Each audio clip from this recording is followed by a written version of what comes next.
Good evening and good evening. Welcome to an episode of Upfront Mind, Body, Soul podcast, where I am your host, Michelle Bolden Hammond.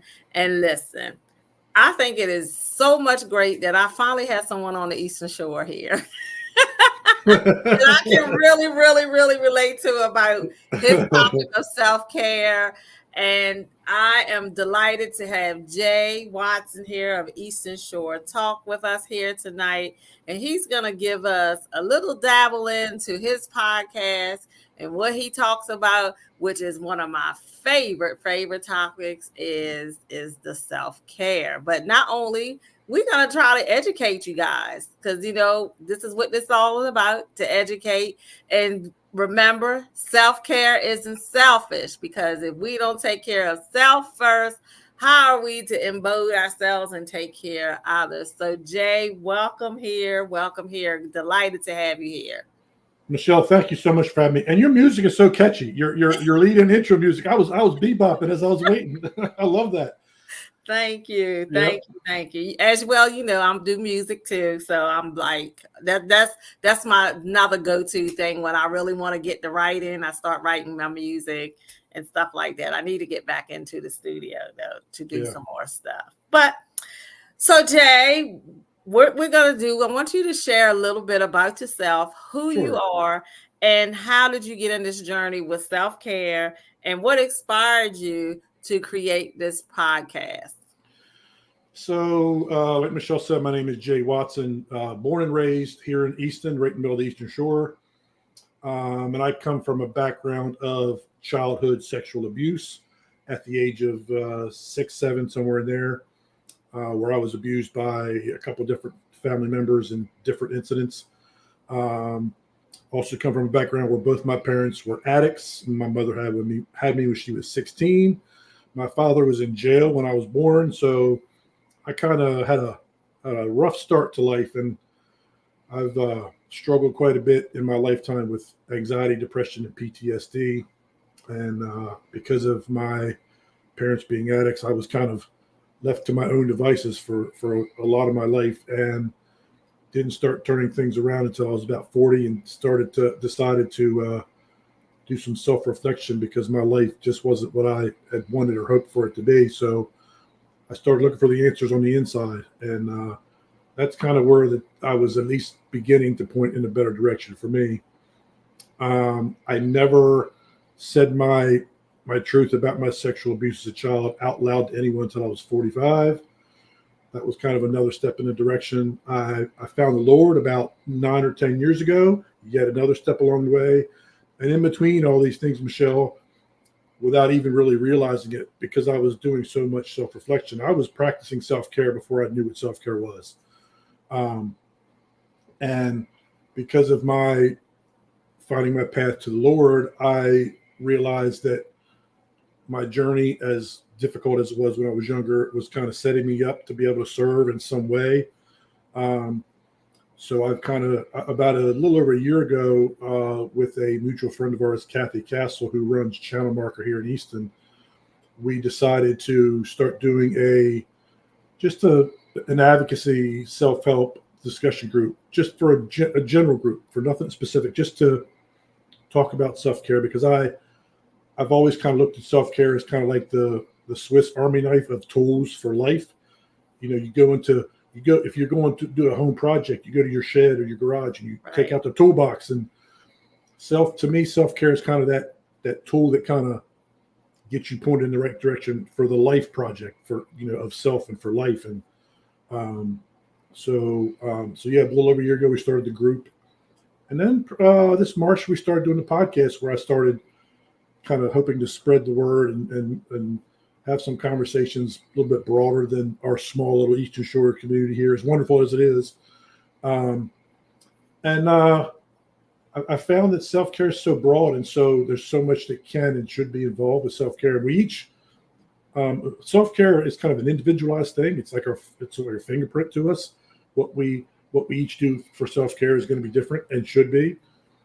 So that's kind of how I've become such a passionate advocate for self-care, because of kind of how my journey has unfolded and how important it's been for me to kind of get back to finding myself and and actually to get me to the healthiest and happiest place I've ever been in my life. So, you said a couple of things that again, with the mental health, that's like some of my other profession and stuff side that I do to come about sharing the trauma.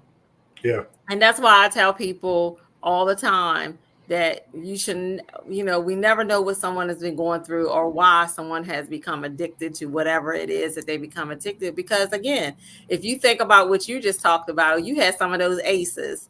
You had at least about 5 of them, I can tell you right now. Yep. You had at least about 5 of them. Am I correct? Absolutely. I'm absolutely. Yeah, you had at least the aces. That's why I always tell people it's very understandable that a lot of people look at that adverse childhood experience, those aces, to really figure out what's really going on, why I'm acting this way. And this may be of the factors of why I'm acting out and what has happened. Because again, like you said, you found the Lord, things have changed. But even within you, in the realm of the Lord, things have changed. Yes. But I know that and I can tell that now that you have came out with that, because a lot of people don't want to share that, and I commend you for coming forward with that, because that is such a big thing. And I'm telling you, for the past 2 weeks, I've been hearing it throughout people that I serve in the community. I've been hearing it from some other people. So I commend you, Jack, for coming out with that. I really do appreciate you for coming out with that, because you know what? Whoever might look at this tonight, it might help them, because I can tell that you're free, that you came out with that. Yes. So, with sometime, and it's sad things that it happens, when you look at the family dynamics, that it's supposed to be the family that really supposed to be there for you, but they weren't. Yeah. They weren't. So I got a little misplay on that too. I wasn't raised by my biological mother neither, but I was adopted in the family. I knew who she was, but again, you have a lot of stuff that you deal with, the inside factor. And I can relate to you with that, because with what goes on within, you have to really do some really soul searching for going in within. So supposing that someone looks at Eastern Shore Talk and they be like, well, I think I'll be a good fit to come on to this show. So how do you screen and select the guests for the podcast? And how do you ensure that there's diverse perspectives of self-care on the show? Yeah, that's a good question, Michelle.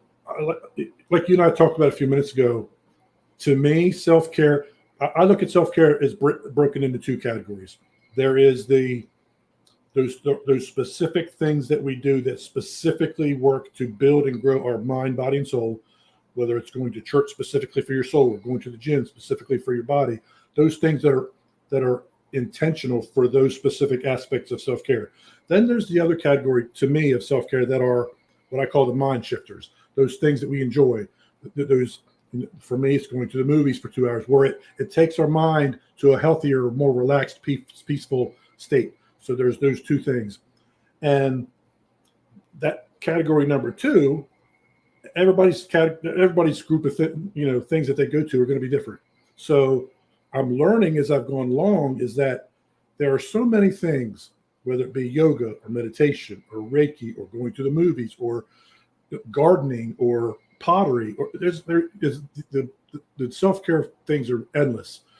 Anybody that has something in any of those millions of topics that can help someone that might be listening, I'm all for having on the podcast, because self-care is so broad in what we can do for self-care in both categories. There's a ton of things to work on your body. Everybody's tastes are different. Everybody exercises in a different way. I come also from a background of being a personal trainer one time. So everybody's workout plans work the same. So there's so many categories of things that fit into the big umbrella of self-care to me, that there's endless possibilities for such a diversity of how to go about self-care. What I might say that works for Jay, as I'm talking on the podcast, may not work for Michelle, nor should it necessarily, and vice versa. So the more people that I can come on and cover as many of those topics as possible, we're spreading that conversation like you and I were talking about. So that's kind of how Kathy and I decide who to bring on. We've had people talk about grief and how movement helps with grief and how self-care helps with relationships. And our friend Dr. Marnie Stockman talked about how leadership and self-care. So, and we've got broad. Yes. It's very broad, and it's just not. And I often tell people, because people always go and say, "Oh, well, if you do, go get your nails done or go get your hair done." It's more than that to me. Yes, it is more than. It's just more than just going to get my feet or my nails done, because you know what? I don't like everybody fooling around with my feet anyway. So I don't like everybody fooling around with my feet anyway. Yeah. But the nails, hey, I don't even have nails like that. So just for me, sitting still or just taking in, like you say, when we're gonna share about your latest movie that you thought you will watch, because I know that's what you do for your self-care. Yep. As well. Just writing, journaling. That's why I do a lot of journal books and stuff that I do. I create them, for different, just having that moment, or listening to music, or using my rain stick, or using my sound bowls, different things like that. Those are mechanisms and tools that I use. Now we know there's also some debunks, yep. As you was met debunks with folks, with different religions and people's criteria on different things, what you should do is in practicing. I had this conversation last month at a Juneteenth. Someone was like, well, my pastor don't allow us to do yoga and this and that. I just want to get the record and put this disclaimer out there, because there's a lot of feedback on this. And something that you said, Jay, that made me bring this out. When you talk about clinically wise, like me and Kathy, the clinically wise, yes. There is science behind some of these mechanisms. So I want people to take and heed, to be careful when they're saying that certain herbs or certain practices they're dealing, like yoga, Reiki, or whatever else, or things that is of witchcraft. I really get that tickles my tansies with that, but it's something that you just said. Now, there is a science when you talk about somatic healing. When people have trauma, and you're seeing it a lot now, somatic trauma, I think people need to research and really get into the keys. What I do in my resources, and what I do and what I've been trained in some of my facilities as being in the counseling role, these are type of things that help people release.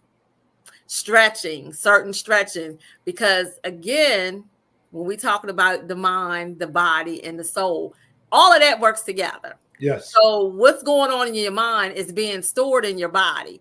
And those things, the soul has to get nourished up to release those things that have been traumatic in your body. So I want people to really take account to what they're saying based upon what their religions are. And let's put this out there. Yoga is not a religion. Right. It is a form of stretching. Go back and look at the science behind things. I always often put this out here on a disclaimer. I want people to stop at that, because you really can hurt and you can be very non-effective for those who may need this type of treatment. Right. So I just want to say that. Absolutely. Sorry, I went off the bend. No, I agree. Yep, I'm with you. Because that leads us up into the next question. Yep. What are some common misconceptions about self-care that you aim and to debunk through the podcast? So well, one of them is one that is your theme, is that self-care is absolutely not selfish. Right. They take the root word self, and it kind of comes across as, I'm doing this for me and the heck with everybody else in my life. And it's actually the opposite of that. Like you say, and I love that, our relationship with ourselves affects all the others. And we can't give from an empty cup. So many sayings that all say the same thing. The better, we all have 100 hats we wear, different roles in our life, whether it's spouse or parent or business owner, countless other roles. The better Jay is internally, his self, the better at wearing each one of those hats I'm going to inherently be. So I'm presenting a better partner in those relationships as if I'm better, healthier, and a stronger sense of self. So I love that. And the other thing that I don't I get a little frustrated with it, and this goes back to my personal training days, was when people say, I don't have time, I'm too busy. And I know that's another one of your questions we're going to talk about. And I'm like, okay, hold on. And I have this thing that I call the progression of self. And the number one thing on that line of progression of self is self-love. And with anything else in our life, if it matters enough to us, we make time for it. And that's with our kids or our work or career. If it matters enough, we find and make the time. Mm-hmm. So there's those. It's the selfish self-care is selfish, and I tell people, I'm not telling you to ignore these other things in your life. I'm telling you to do it, to enhance those things, and to do it in addition to, not sacrifice your family life or your career. I'm saying do it in addition to, not instead of. So yeah, those are kind of my two pet peeves with the misunderstandings of self-care.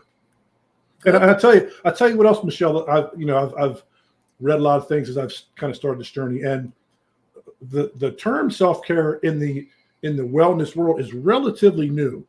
The things that we do for self-care have been around. A lot of them have been around forever, but it used to be, just like in a lot of things in medicine, kind of the terminology changes over the time. And people used to say, well, you need to take care of yourself. That was the general term that came before self-care. But what happened, as far as what I've read, is that term, you need to take care of yourself, was taken as physically. You need to take care of your health physically.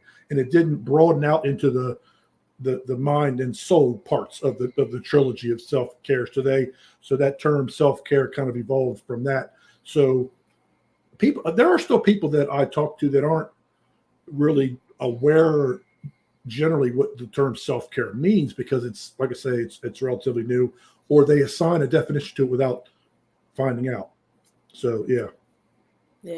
And you said something very key about there. A lot of people don't know. That's why I have this platform, Upfront Mind, Body, and Soul, because I want it to be featured as, you can't work none of this without, it all has to be aligned. Yes. It all has to be aligned. And again, and if one thing trickles out of spot, it's going to affect all the rest of that. So I thank you for saying that, the trilogy. And that's funny, because that's what my podcast is, Upfront Mind, Body, and Soul, the trilogy of wellness.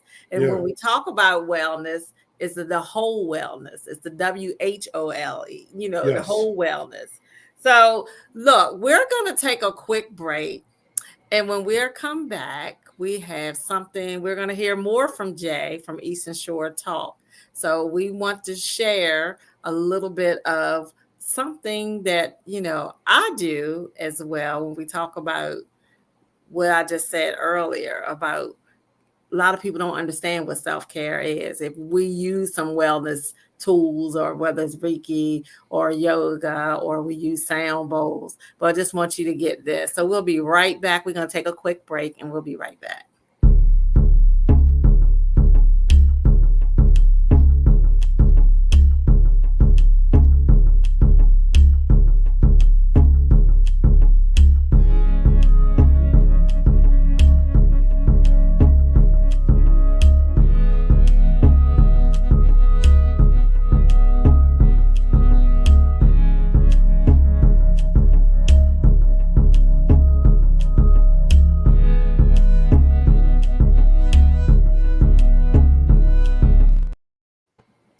Welcome back to the Upfront Mind, Body, and Soul, where I'm your host, Michelle Bolden Hammond, and I have here Eastern Shores Talk podcast host Jay Watson is here with us, and we're dabbling into self-care. We're actually coming to give you what it is.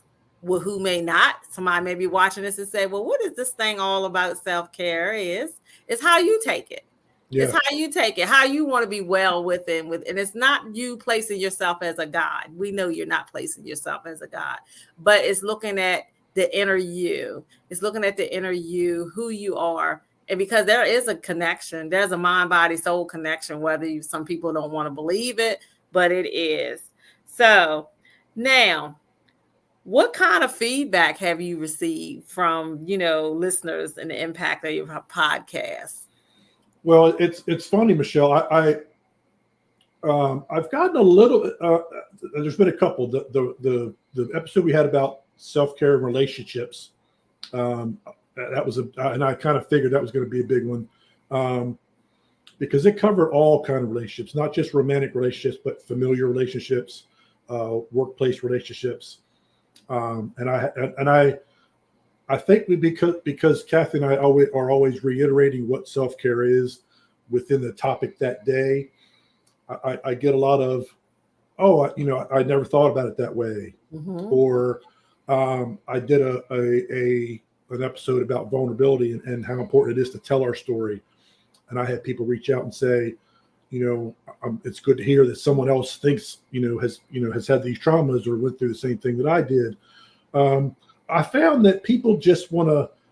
It's important for people not to feel alone in their journey, whatever their journey is. And for them to hear someone talk about whether it's a similar circumstance or not, the fact that someone said, hey, I struggled with X, Y, and Z. And for someone to say, oh, it makes me feel not so alone when somebody is talking about it. Because now I'm like, I don't feel like such an outcast, or I don't feel lesser than because Jay on the podcast or Michelle on the podcast has talked about struggle in some way. So it's we're still early on. We've only been doing it for a few months. So, but it's been interesting. And I tell you, the feedback has kind of helped us point, in a direction where we feel like we're going to do more good, have those conversations that we all should have. So yeah, I've kind of got a little bit of everything depending on the topic.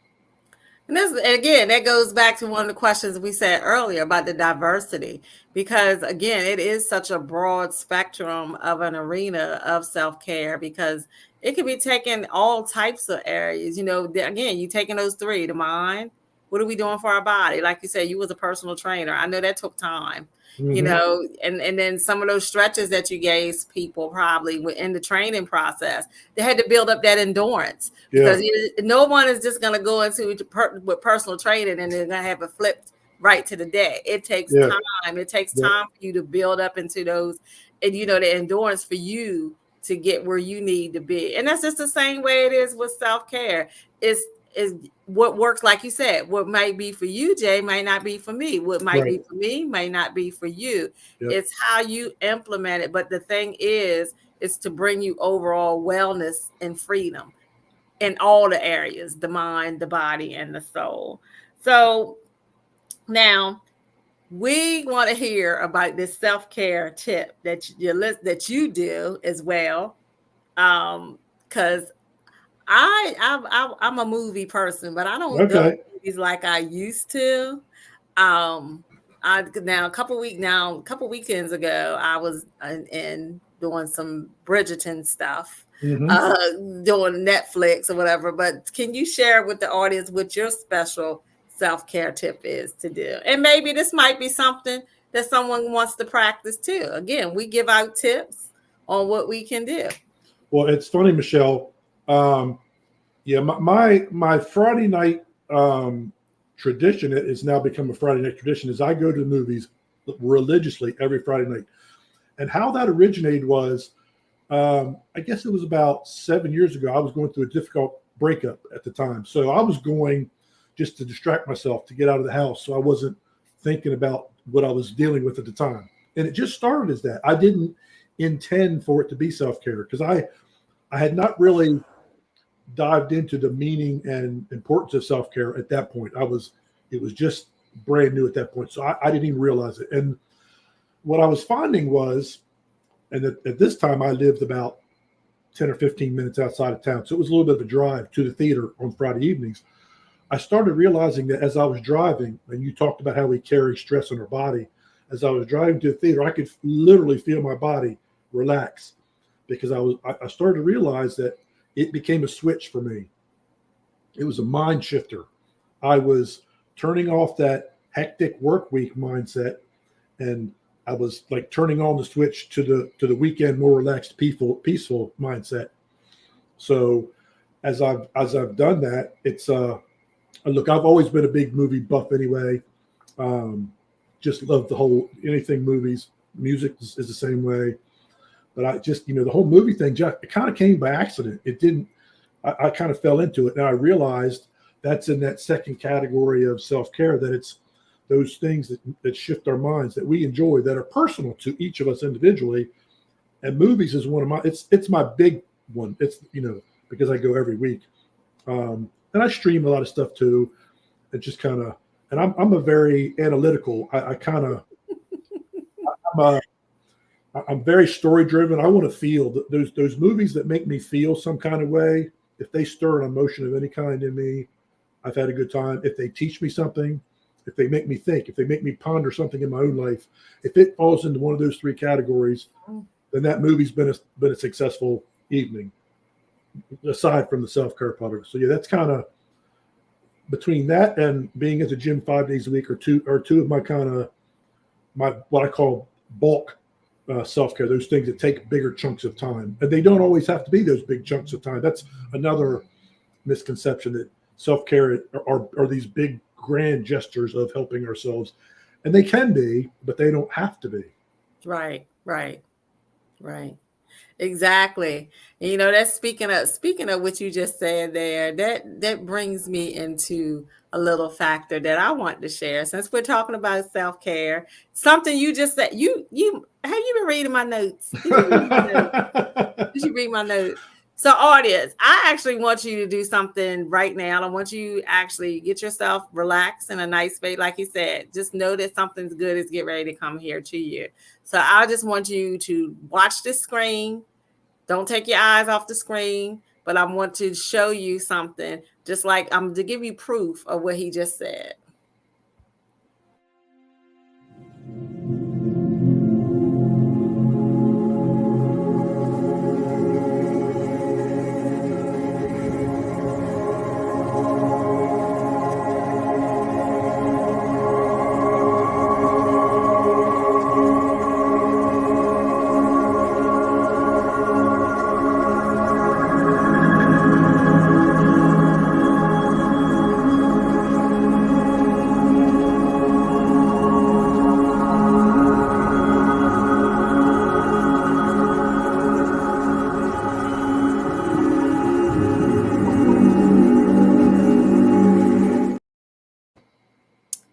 All right, so we just gave you an example of something Jay just said. Jay just said it doesn't take a long time that you think. That there was just 40 seconds. 40 seconds. So if you just can't sit for 40 seconds, not even a minute. Yeah. Look how the difference is, and just think, how do you feel? So that's what we're talking about, is how you do this thing. You got to start somewhere. If it takes you to start these 40 seconds, take that at least. This is something. At least you're starting something in the practice in it, because it's very essential that we release a lot, because it's a lot goes on.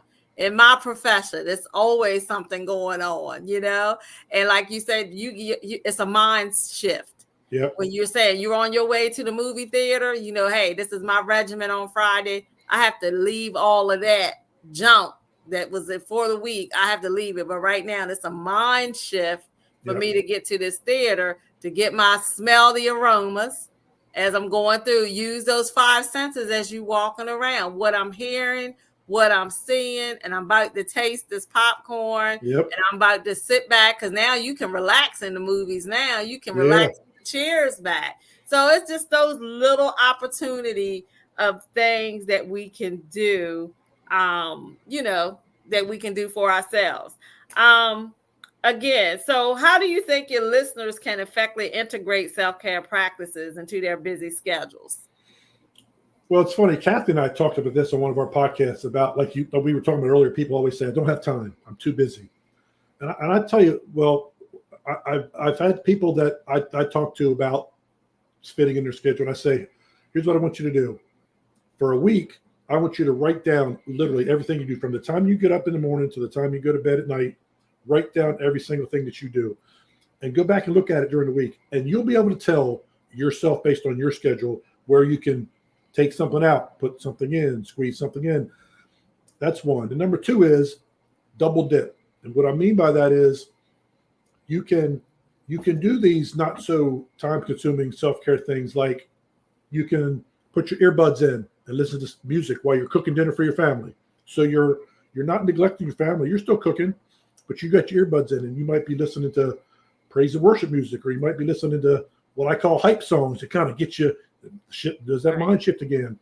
Or you could be walking your dog in the neighborhood, doing that while you're calling a friend that you need to catch up with, you haven't talked to in 5 years or whatever. Or you can double dip. You can be going through your normal logistical things of life and be doing these smaller things, 10 minutes here, 20 minutes there. And so you're not sacrificing one for the other. You're double dipping. You're actually, multitasking and kind of fitting them in that way. All right. So Jay, I just want to say, just we're about to end the show, which I'm sorry to say, we'll be back. I might actually have you back. Talk again, because we'll have you on ours as well. So yeah, I'm gonna have you back. Give the audience, just give them a quote for like something that's self-made for them to have for self-care for the week. If you haven't thought about doing self-care, or if it's something that you plan to try something new in your self-care regimen, just give them some little words of encouragement on that. Yep. I'm a big sayings person, and I'm always looking for sayings that kind of hit home for me. And here's one that's it might be my favorite right now. It goes like this: the happiness you're seeking is in the work you're avoiding. Ooh. So love yourself enough to care for yourself. That progression stuff that we talked about earlier. Wow. That's a way to end the show. Hey, that's a way to end the show. There you go. That is definitely a way to end the show. I'm telling you, that was, hey, you dropped the mic. I try. So everyone, please go follow my friend Jay here on he's Eastern Shore Talk. He can be, what night is it? It varies, but it's usually either Tuesday or Wednesday nights it comes out, and it's on all the streaming platforms. You can find it everywhere. All the streaming platforms. You have it here. Eastern Shore Talk. You have it right here.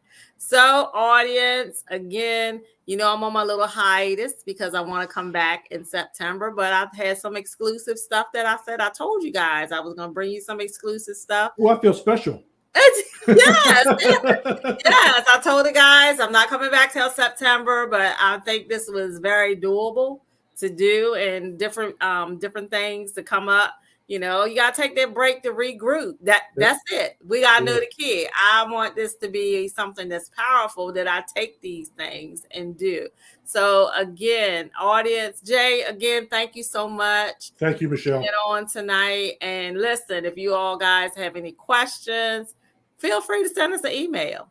Send us an email if you have some questions, or if you like, hey, I can't get into this self-care thing. I'm also here to help you, find you the right type of regimen for you. That's my specialty. I have a lot of things that we can use to do, even just listen to music, or you can go onto the streaming platforms and download some guided meditations. I have those there as well. So we have a lot of stuff for you if you really want to get into this, to get yourself holistically well in the mind, the body, and in the soul.